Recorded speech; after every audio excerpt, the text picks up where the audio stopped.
Hi everyone, Ollie here and welcome back to the channel. This is going to be my first one of these weekly updates in quite a long time, but actually things have leveled out a bit for me and I'm really excited to be back into making these more regular format videos. So as per usual, I'm just going to go through some of the things that have happened this week, and it has been a really exciting week. I've been to 3 separate talks, I've been to a couple of events, we'll go through all that. I think the first place to start is I was back in hospital on Monday. I had my last block of what's called bedside teaching for AC1, so just a quick summary.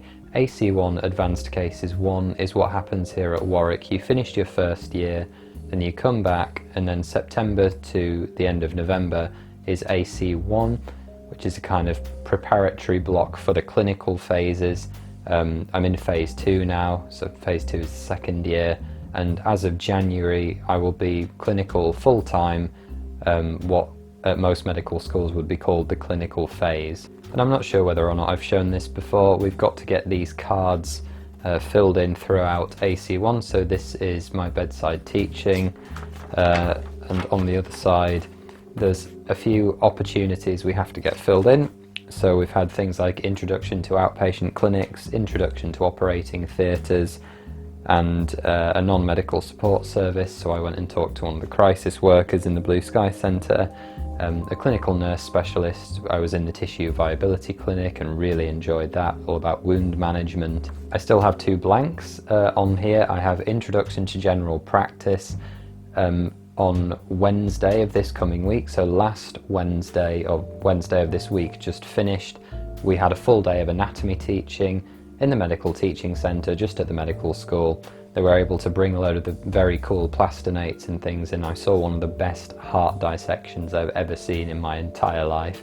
So half of us, half the year, were on a day of anatomy teaching, half were in GP, and equally next week they will be on anatomy. I will be going with my clinical partner Jodie to our GP practice to satisfy our intro to GP, and allied health professional. For me, that's going to be the radiography team. So tomorrow is Sunday morning. I'm going to spend the morning with the radiology department, and then I think I've just got self-directed study in the afternoon.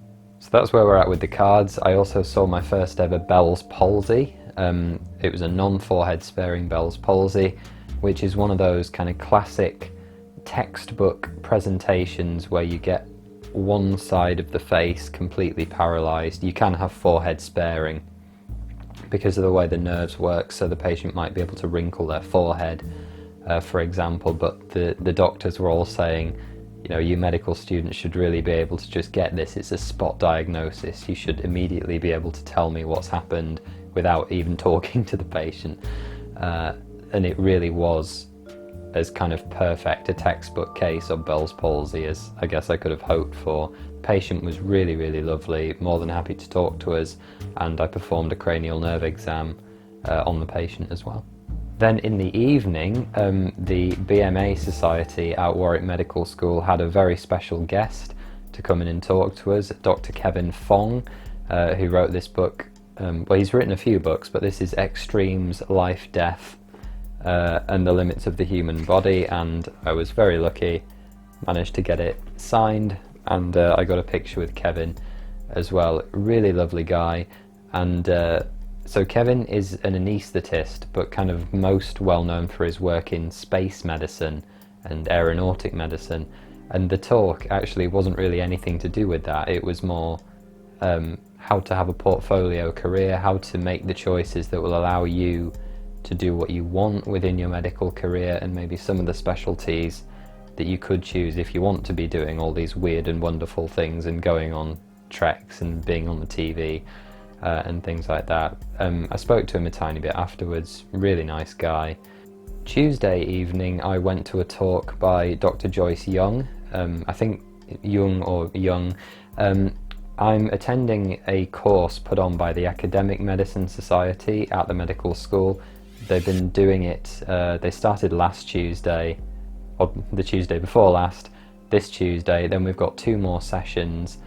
It's an optional, like, after school course, as it were, You get a certificate for completing a certain number of sessions, and it's like an intro to research, or how to get going with your own research, and research is something that I'm very interested in. And one of the other sides of academic medicine is medical education, so there are two domains that I find interesting, so I thought it would be worth my time going along.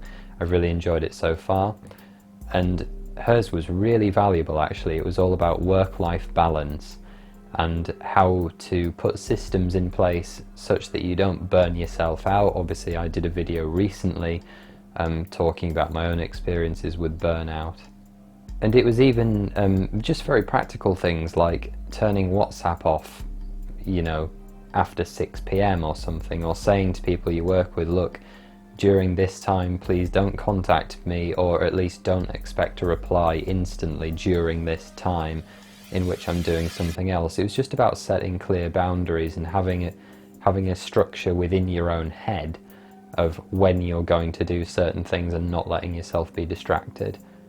And it was pretty pragmatic as well. There were other things on how to make relationships work. She was saying obviously something that affects doctors a lot is the breakdown of their relationships because of the time demands of the job. So I think she was saying about a couple she knew where the guy who was a doctor could come home, he could come home late, like no more than 3 nights per week, and they have date night every week that is, you know, set in stone. Just small things like that to allow yourself to do all these extra things while maintaining your sanity. Wednesday I did manage to have a bit of a night off. I just caught up on some studying, so I've got to do the formative exam for AC1 this weekend. I'm probably in practicality going to have to do it today. So I just chilled out, I say caught up on a few lectures that I unfortunately hadn't been able to attend in the week because of other commitments. Then Thursday, similar story in terms of the daytime. We had some group work to do actually, which was all based around mindfulness, kind of seeing how we were doing in terms of looking after ourselves. For me, it's been very up and down, kind of sinusoidal over the last month. But there was also a task that it was about reflecting on what do you want from your career, what sorts of things are important to you in your life that you want to put before the demands of a career. And based on this combination of things, what specialties do you think might or might not be a good idea for you? And the kind of polarizing examples that are given are things like something like dermatology. You probably get a nice 9 to 5 most of the time, maybe not as much while you're training, obviously, but the end goal, you get pretty reasonable hours. You'll do very few on-calls, which will allow you to do more things that you want to do. And you compare and contrast that to something like trauma surgery, A&E, where the demands on your time are probably going to be a lot more sporadic. You don't really know, you know, when you are and aren't going to be working too far in advance. But obviously the trade-off is that you're working in a very dynamic and exciting specialty, and it's very competitive. So again, to put that in some sort of context for me, where I think quite likely to train in some sort of surgery.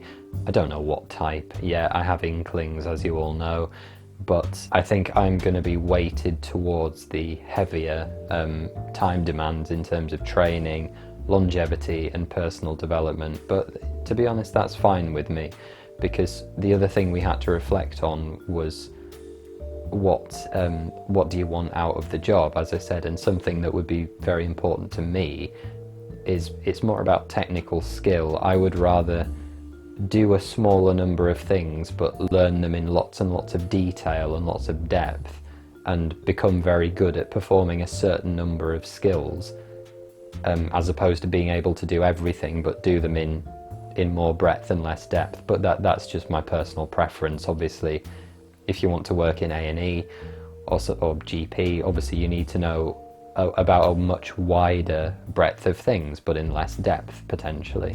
Medicine's obviously one of those really exciting fields where you can kind of make of it what you want, and there's so much to do, so much that you'll just never know, but an immense amount that you could know. And being right at the start of it is still very exciting to have this plethora of options in front of us.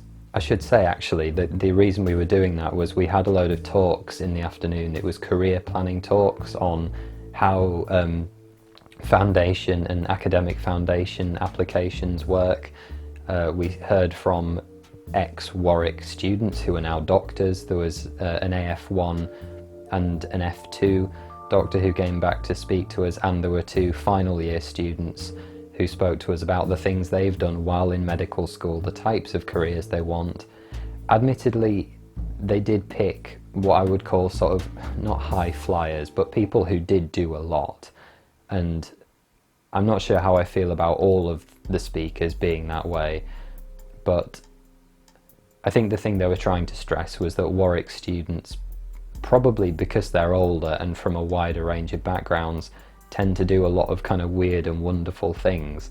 And it was really inspiring actually to see some of the things that people have done, and you sit there and think, you know, what am I doing?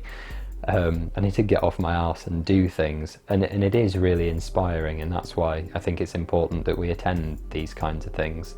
As I've maybe said before, the Academic Foundation programme is something that I think I'm very likely to apply to.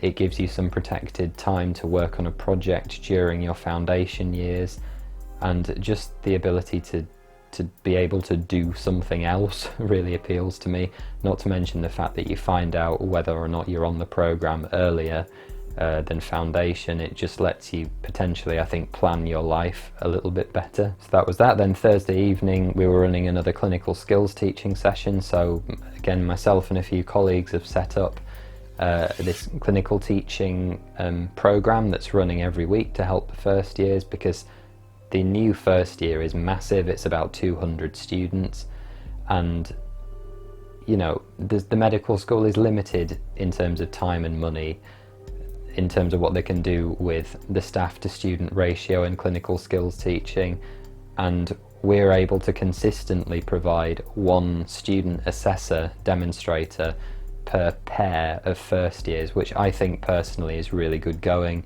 And we just go through, we run 2 weeks behind whatever they've learned in their clinical skills lessons that are put on by the medical school. So this week we were doing abdominal exams, so the general exam you do where you look at the hands, the nails, take a pulse, look at the face, do the lymph nodes in the neck, and then you'll inspect the abdomen, do a superficial and deep palpation, you'll listen with your stethoscope a bit, feel for things like the borders of the liver, hepatomegaly, an abdominal aortic aneurysm.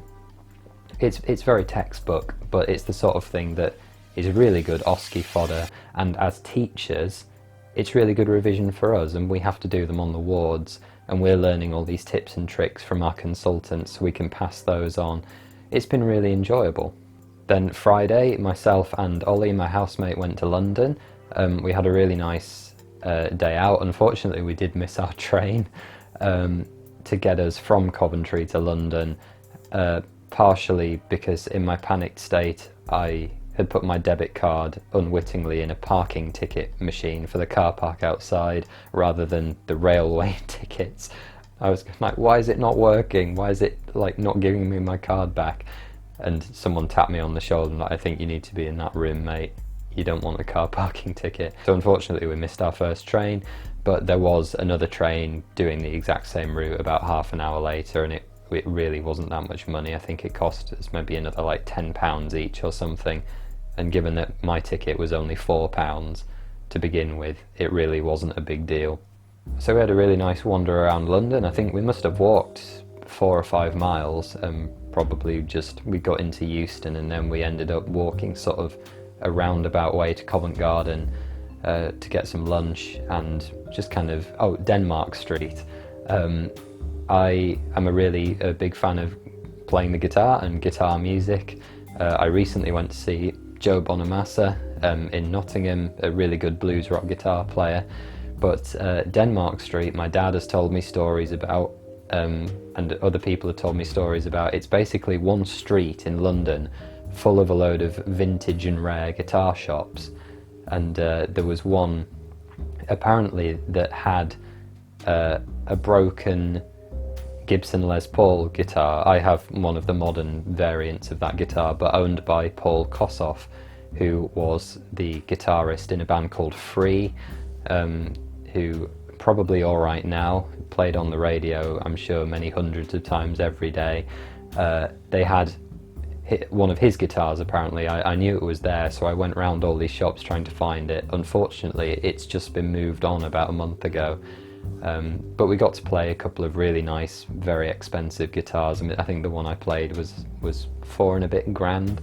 But the guy was really cool. He was like, look, I know you have no intention of purchasing this, but you can have a play. And it was a really nice, big Gibson acoustic, just lovely thing.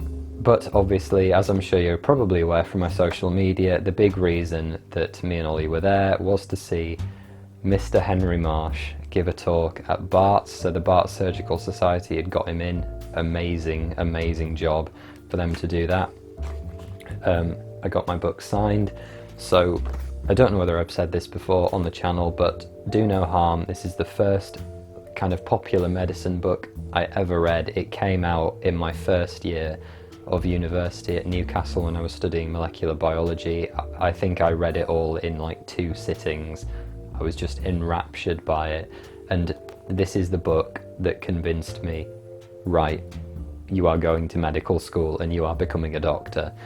It's probably the book that I recommend to anyone who's a medical student now, anyone who's thinking about becoming a medical student. It is one of my favourite books of all time. He has written a follow-up as well, but for me this is, you know, the OG of my foray into the world of medicine, and it was pretty overwhelming to meet him actually. He wasn't supposed to be signing books apparently, and they were raffling off signed copies of the book, but there was a big queue of people when we got there into the lecture theatre where he was just sat there signing. So I got it signed. I got a photo with him, as did Ollie, and I actually also got a copy signed. I can see it down there. My friend Abby, who runs the MedBee blog, she's actually in the year below me at Warwick, so please go and check out her blog. There'll be a link in the video description. It's really well written, very honest and genuine if you like that kind of thing. So I got hers signed as well because I know she's a big neuro fan, big fan of Henry Marsh. And I like to think that I'm quite confident when talking to people, even though they might be famous or massively outranking me or whatever. Like Kevin Fong, I was fine, was able to shake his hand and talk to him face to face. It was fine. With Henry Marsh, probably because like he's my like medical hero, if you will, I was trembling when I was trying to open my book, to the point where I couldn't like turn the pages properly to give him the inside a few pages in to actually sign. And he obviously saw and like took it off me and did it for me, but I was just so like timid and overcome. It was a really bizarre experience. But the talk he gave, even though it was again supposed to be titled My Life in Neurosurgery, and talking about his experiences of the discipline, the talk that he gave was completely different. And he did say, to his credit, if you want to know about my life, just read my book, which is a very fair comment. We all kind of know his rough life story. So what his presentation was about, it was about an hour long. It was all about reasons that doctors are historically bad at communicating, and how to estimate things like risks. How do you deal with the case? For example, he was saying that during certain spinal surgeries you have a chance, I think, of going through one of the iliac vessels, and that might happen, say, 1 in 10,000 times or something. I can't remember the exact number. But do you communicate that risk to the patient? How much should you dwell on it? Where's the balance between you as a physician feeling like you've got a fully informed patient and the anxiety that you instill upon them actually making their quality of life experience worse? How to deal with being sued, the importance of just listening to your patients. And it felt very poignant to me because I'm about to start my clinical years, obviously about to be full-time in hospital, and I am starting to think, you know, when I'm doing that, I guess I'll be on my own for a lot of it, or at least with my clinical partner Jodie, what kind of doctor do I want to be?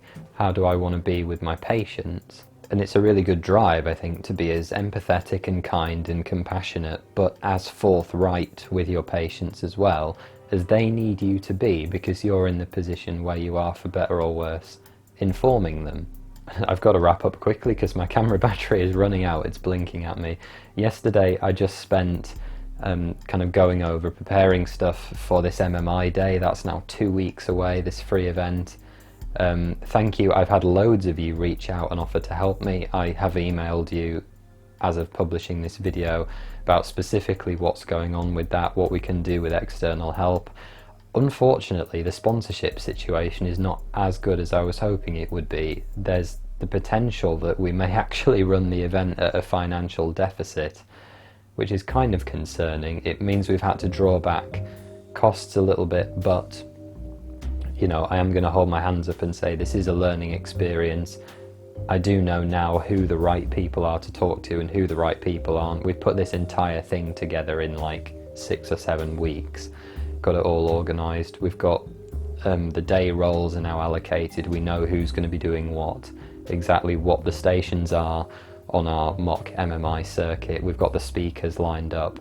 It's now just going to be a mad 2 weeks of actually putting this all together, getting everything printed, getting our volunteers trained, making sure that everything's right for the kids when they come. And uptake on the part of the schools has been absolutely fantastic.